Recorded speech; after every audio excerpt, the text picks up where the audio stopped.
Change to Harbour the Present by nolov louscr. Chapter 4. The Night Sky Waits. You have to go soon, right? Tomura asks, because it is nearly 1 in the morning and Izuku has said he has a test tomorrow at the beginning of their call. There is a thunk across the line and a long, annoyed groan.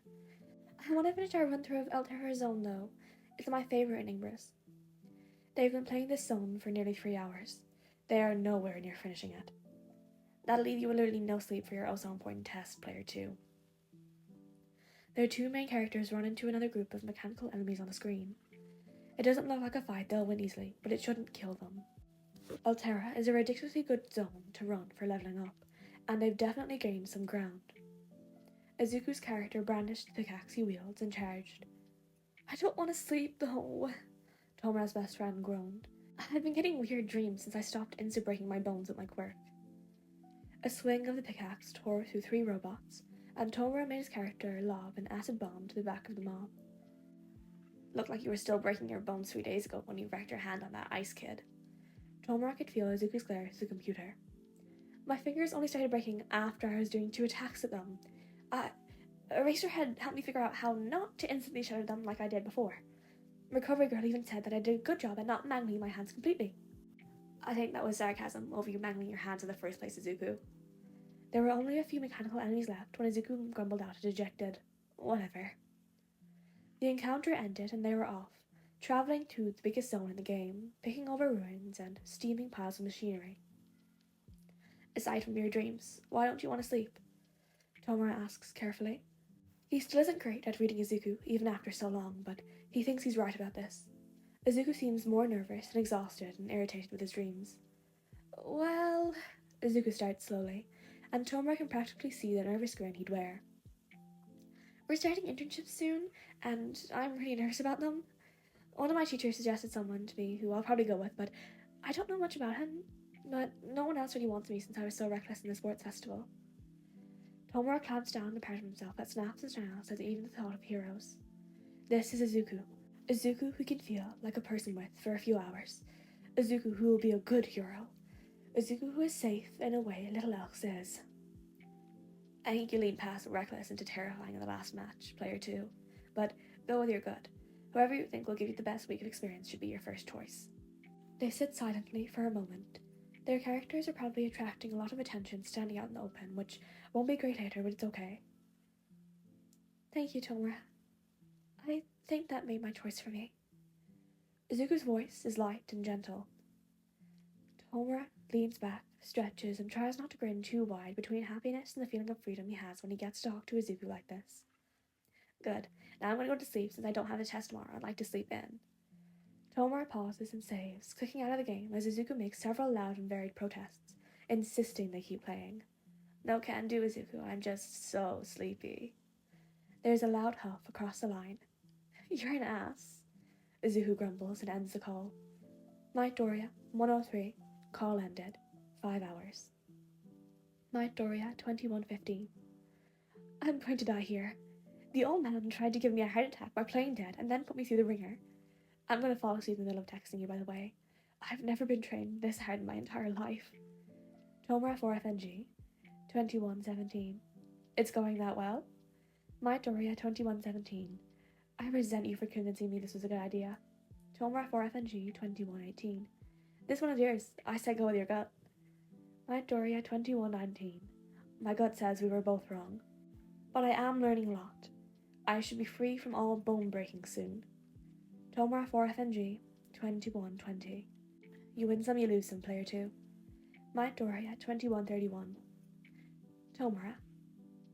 I think a friend of mine is about to make a bad decision. I don't know how to help.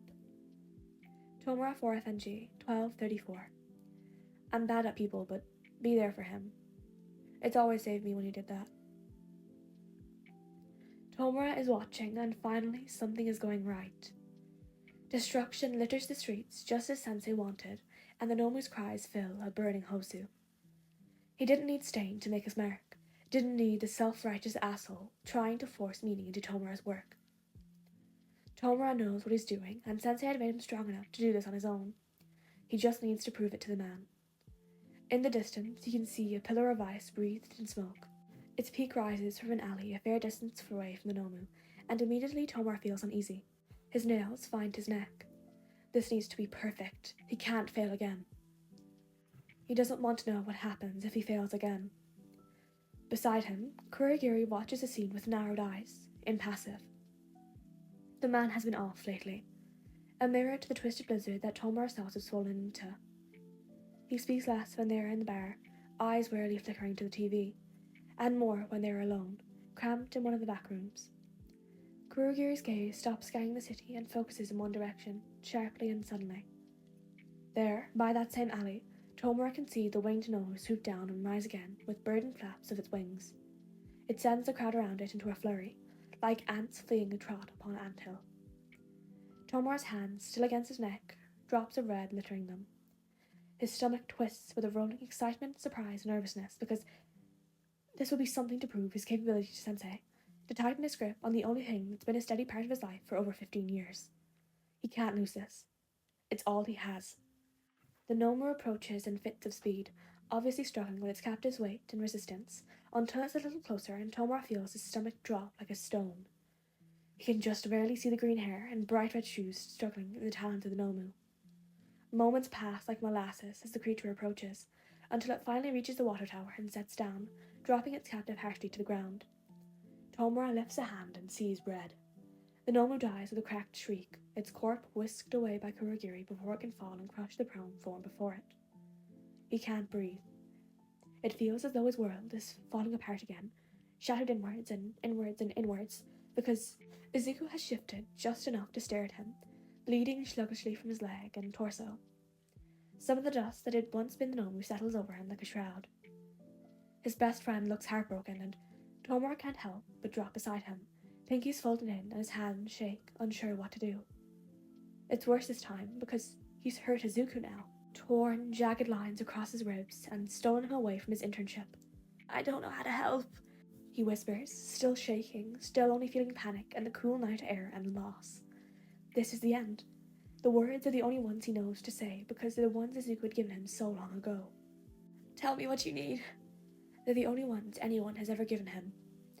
Izuku's hand lifts from where it had been clutching aside, over the talon marks the Nomu had left behind, and wraps around Tomura's, his pinky pinned between their palms. His hand is warm and ragged and covered in jagged scars. It's a touch unlike any Tomura can remember.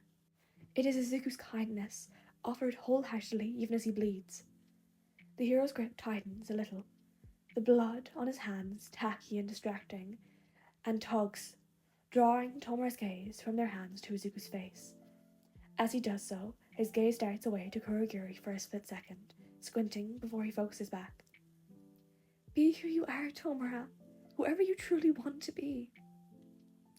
Izuku uses his frozen hand to pull himself out of the curled position he landed in so he could sit up. "You can be angry without suffering, make mistakes without feeling fear.